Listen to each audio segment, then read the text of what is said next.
وفي منافسات الدوري الجزائري ولحساب الجولة 9 من الرابطة المحترفة الأولى موبيليس، تعادل نادي وفاق سطيف أمام ضيفه نادي اتحاد بسكرة بهدفين مقابل هدفين.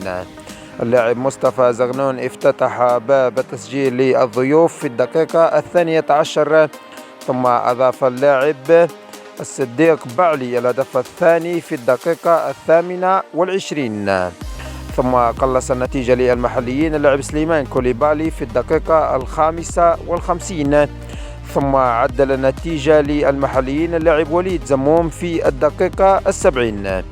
نادي وفاق سطيف بعد هذا التعادل وصل للنقطة 11 في المرتبة 11، في حين يحتل نادي اتحاد بسكرة المركز 12 بنفس الرصيد.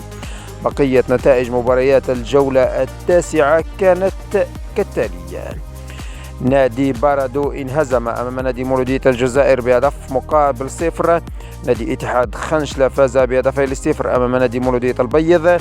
نادي شبيبة القبائل فاز بهدف ل0 أمام نادي نجم بن عكنون.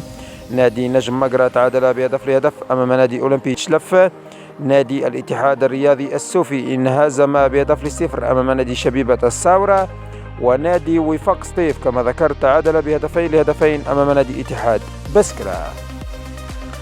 ترتيب المقدمة بعد هذه الجولة يكون كالتالي: نادي مولودية الجزائر في صدارة الترتيب ب24 نقطة، متبوع بنادي شبيبة الساورة ب15 نقطة.